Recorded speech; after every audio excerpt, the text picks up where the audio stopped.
What did you learn from your first girlfriend boyfriend? That screaming at each other during arguments is not healthy. That despite how much you love someone you can be incompatible. At least I know now what I need from a relationship.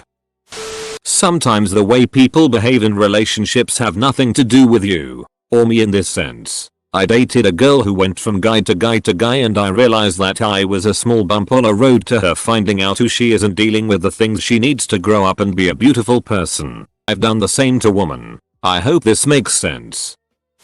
Just because you treat someone well doesn't mean they'll return the favor, and the amount of people you can trust in this world is a lot less than you think. That love isn't enough of a reason to stay with someone who doesn't respect you. Being alone is better than forcing yourself to be with someone you don't love. Don't ignore the red flags. Don't let go of your self-respect. That you should never take any relationship for granted. You always need to make efforts and work towards keeping a happy relationship with the ones you love. Didn't do it back then, at least after some years. But at least it taught me how to do it for future relationships. So I guess that's nice. I also learned that being in a happy relationship means that you, as well as your partner, need to make compromises from time to time, because nobody is always on the same page with everything. But in the end of the day, if you want to be a team, you need to make it work. When somebody is not willing to do that, the relationship is going down the drain. Getting into a relationship for the sake of being in a relationship is the worst reason to be in a relationship. Likewise, liking someone because they like you is the worst reason to like someone. You want to date a person, not their company. I'll give 2 lessons. 1. That feelings will fade away, and what takes a relationship to be strong and healthy is the everyday, conscious commitment to love one another. We've been together for almost 8 years and have crossed various stages in our lives. Since high school, college, and we're still together as she studies for med school and I as I pursue my career as an accountant. We won't last this long if it's just due to being excited for each other, which we actually still are, haha. But it's because of always making time and being committed to support each other no matter how busy we are, while still giving enough space. 2. Consistent small things are far more valuable than big monthsary or anniversary efforts. We get so busy and stressed by our own individual career paths, but we always find a way to squeeze in our love, either through a sweet long message, or even just a simple cup of coffee and staying up late. Love is consistency in small efforts, not by giving grand things that are just once in a blue moon. The phrase trust but verify is real and should be taken seriously. Never send sexy pictures with your face in them. Doesn't matter how in love you are. People get cruel after breakups. You can't make someone love you simply because you do so much for them. Doormat is not a good look on anybody. Also listen to your gut. Even if they say they love you, they don't always mean it. Sometimes people just fall out of love and there's nothing you can do about, regardless of how much you love them. You just have to move on with your life. She dumped me for not being more aggressive about pursuing sex. When we first got into a relationship, she explicitly said she didn't want to have sex for 1 year. I learned that this is fine with me. I didn't want to be more aggressive about pursuing sex. Nor do I want to be more aggressive now. Being cheated on can be funny as well as hurtful. A friend of mine learned to play my girlfriend's favorite song on his guitar, Kiss Me by Sixpence None the Richer. Allegedly at the end of the song he looked into her eyes and said, "Well, kiss me?" She subsequently kissed and shagged him. That was the most cringe I'd ever heard. Even at the tender age of 16. That definitely softened the blow. That I have to learn to love myself first. A long list of what not to put up with. The best apology is changed behavior. How to stand up for myself. That I should stand up for myself. That you can't change someone who doesn't want to change themselves. Don't ignore red flags. A few things. 1. You can love someone, but not want to make a lifelong commitment to them. 2. You absolutely have to be on the same page as far as life goals goes. 3. You can remain friends with a person even if a relationship doesn't work out. I'm still good friends with my HS college boyfriend 30+ years later even though our relationship didn't work out. He's smart, funny and a great guy. But he wasn't the guy for me. He could never get his it together back in the day and still hasn't. Not a go-getter. Not ambitious. No real life plan. I was looking for a partner in my goals. Not someone to bring along for the ride. Lust is very easy to confuse with love. My first girlfriend was not a bad person by any means. But looking back, we were insanely incompatible and had little in common besides a sense of humor. But at the time, 16, I thought I had found the girl I was going to marry someday. Was devastated when we broke up even though I was the one that did it. But 3 weeks later I was right as rain. How important pillow talk is. It takes little effort and seems minuscule, but it can mean a lot to the other person and really strengthen your connection with the other person. You're never 100% compatible with the other person. You just have to find out if you can live with that 5% incompatibility. And if you don't think you can, you need to leave ASAP. Don't wait several years, hoping things will be different or that you will change your mind. If you join her friend group while you're her boyfriend, then the relationship ends. You're gonna have no friends. That you don't have to hate your ex. I hate this narrative that social media creates. We're not friends. But I'd say hi if I ever saw him in the street. And I like to hear that he's doing well. No hard feelings. You know, it was good while it lasted. I'm gonna type it in caps because I DK how to bold it in my phone. Never stop being yourself. And I mean not in the physical sense. When you admire someone you start somehow becoming like them. Adapting their interests and hobbies so you feel more connected to them etc. But don't let it change you completely because 1. You'll be completely someone else after some time in the relationship and not the person who they fell in love with. 2. You won't know what to do after it ends. You'll just forget what you used to do to have fun. And it kinda sucks big time. You are not responsible for the other person's happiness if you aren't happy yourself. Don't feel obligated to stay just because you've been together a while. I learned not to ever let someone threaten me with their own mental health decisions again. None of that I'm going to kill myself if you leave me or I'm going to cut myself BS. I absolutely like being a rock for someone with mental illnesses, but as soon as someone involves threats and don't actually make any attempts to improve, therapy, coping methods, etc., then I'm done tolerating them. Because I'm not going to allow someone to treat me like that. Don't try to change for someone. It won't work.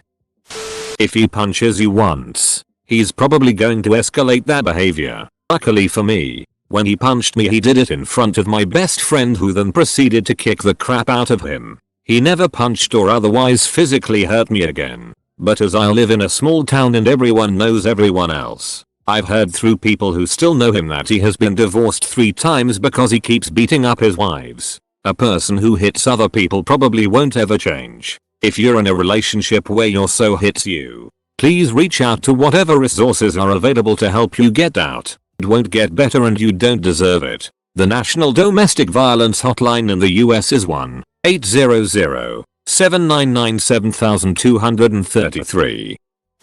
No matter how perfect you think things are going, she says she's happy and likes you. You're happy and really like her. She can ghost you. And you'll be left not knowing what you did wrong. That when everyone around you is saying that you guys are just the perfect couple and despite no real relationship problems something in your gut is telling you something is wrong. You should listen to that gut feeling. That relationship ended 17 years ago and I'm still dealing with all the fallout. Communicate. Be open, share fully, and take it one day at a time. I cheated on my first girlfriend. I regretted it thoroughly and have never done it since. Nor will I ever do it again. I came to the conclusion that cheating on your partner does not make you unfaithful, it makes you dishonorable, and that's far worse. I have a very detailed idea in my mind about what it means to be an honorable person, and this is where that idea first took root. Not to get too attached to the family. Story. We were together for 2 years. The family treated me well and as a sweet, quiet kid they never had any issues with me. We were on good terms. They referred to me as their second daughter. My ex, however, had a lot of issues and they were constantly in and out of psych hospitals. On more than one occasion I would be put into the situation where I needed to call an ambulance for them and contact the parents. The day we broke up, this was no different. We had just ended things via text message and I knew it wasn't being handled well. I was already on the line with the police when they texted me back confirming the suspicion. Messaged their mom that police were on the way because my ex was threatening to kill themselves. Expected the usual okay thank you, but this time I got a what the duck is wrong with you? Never contact us again. I never did. I found out later that my ex had blamed a lot of stuff on me and that they had told their parents I was abusing them. Situations I was put in says otherwise. But I never argued it. Never wanted to create more drama. I just hope that the family found out the truth later on. Always be friendly with them, but always assume the relationship will be short-lived. Don't let them gaslight you. Learn to recognize what gaslighting is. Long distance relationships aren't for everyone. Sometimes you can fall in love with the very first person you date. I was a real dreamboat and was like, nope, this is just puppy love. Because he's my first and I don't know what actual love is yet. Fast forward 6 years after we'd gone on to date other people for a while. We ended up hanging out again and the connection was still there. I'm so in love with him and I realize I fell in love with him that first time we dated. Everyone after was just kind of substandard by comparison. Most of them genuinely sweet guys. Not their fault. Anyway, I don't regret our time apart, as we both had a lot of growing and maturing to do. I'm just so glad we ended up back together. We are married now and expecting our first child to be delivered by induction tomorrow. He's my best friend. Less than 3. That my mom was going to be a problem unless I kept her away from my significant others. That people aren't thinking as negatively about you as you fear they are. I was and still am a pretty anxious person. And my first boyfriend was so patient, kind, and open with me. It really taught me that not everything is about me and how to focus on someone else without inserting your own insecurities.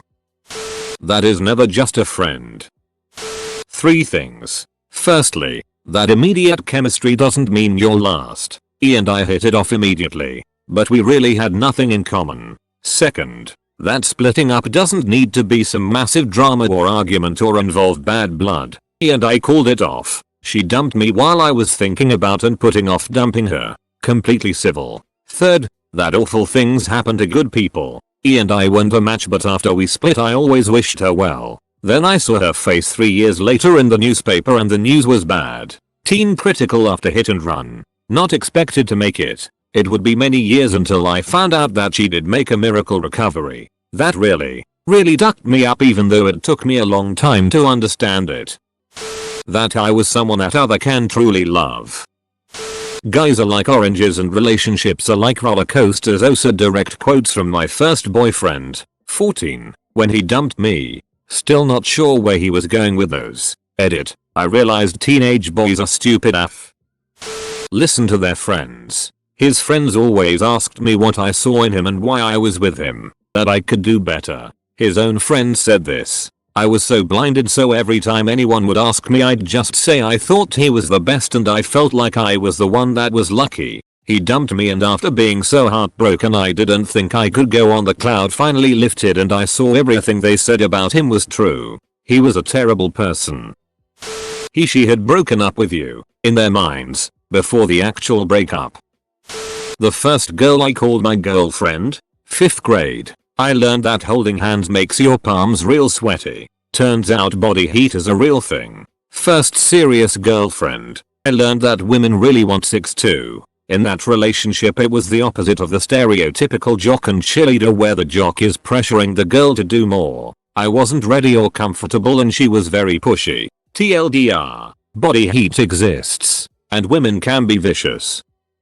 I was a simp in high school and always wanted a GF. Thought that I would worship my GF if I ever got one. Once I got into a real relationship in college, I learned a lot about what I like, such as my autonomy and spending time with family, friends, and myself. I learned not to live in my fantasies and learned to appreciate the real people in my life, including myself. I learned not to put every girl on a pedestal. This relationship taught me stuff about myself and I'm currently still in it 5 years strong. Never invest the entirety of your identity in another person. I had bought into this BS Disney princess type of way of treating her, and it cost me so much money, time, health, and career progress. I'm saying my life would be profoundly different without this relationship. Better first job out of college. I wouldn't be morbidly obese, etc. I'm not blaming these things on her. I'm blaming myself for the ridiculous way I worshipped her. I honestly don't want to get back in a LTR until I get my head together, lose the weight, progress my career, have a significant amount of money saved, have reliable hobbies I can do independent of her, have a solid support group of friends, etc. It might be 3+ years until I'm ready for it again, but it is what it is. I'm not going in unprepared again. Recently broke up with my girlfriend because she did a breakup prank. When she said it was a prank, I just said, well, like you said, we broke up. I'm not dating that type of girl. Anal requires some preparation. Relationships are a two-way street. My first GF and me were together for 2 years and I cared about her a lot. I tried really hard to make it work, but at the end of the day she just wouldn't talk to me about whatever problems we had. She was really sad for the last 6 months of our relationship. Every time I saw her before she saw me, she looked miserable. I tried to talk to her, ask her what was going on, support her, just communicate, and I even tried just giving her some space. In the end she left me at the hardest point of my life. It takes two people with open communication to have successful relationship. There's a lot of compromises and trying new things. Honesty is always the best policy. Unless she asks if she looks fat, then just say no, but I think that one would look way better on you. My first girlfriend had, at the time, undiagnosed panic disorder and borderline personality. I learned from her that sometimes it's okay to give up on people to protect yourself, because some mental health issues need to be addressed by professionals, not by your significant others. That boys can flex their Ds. Never have expectations about anyone. That girlfriend boyfriend is just a label and changes nothing unless you make it. Same with my husband today. Getting married changes nothing about the relationship. It's just a different label. If she refers to herself as a crazy itch, take her word for it. Grass is only green if it's being watered by both people in a relationship. You can try as hard as you might, but it takes compromise and each person actively trying to keep a healthy relationship going. Communication. If you're the type who bottles their feelings up like I am, it becomes a problem. I had to learn to have enough trust and respect for my partners and our relationships to talk any issue through. Having the mindset of us versus the problem instead of me versus you and the problem was very helpful. That I was more bothered by her going out with her friends on a day I was available than I was when she ducked the barman when I was at work. Don't trust them so easily and always trust your gut. The first red flag is always a warning. That some women actually find me attractive. Don't put people on pedestals. Red flags on the first date won't go away. So better to save yourself trouble and leave instead of leaving a few months later for those same flags. No matter how desperate you are. That no one is worth being constantly ordered around and degraded. It taught me I shouldn't put up with being treated poorly or having my phone searched constantly. Now I never have to walk on eggshells again. Well, my first girlfriend taught me that I'm gay as duck. What sexually abuse can really mean. I had said no, but he kept asking till I said yes. Then the one time I put my foot down, he claimed he was testing me. This was a good 2-ish years with this cunt at that point. To ask and make sure they are comfortable with something you say or do. Don't pretend to believe in God just because she's hot.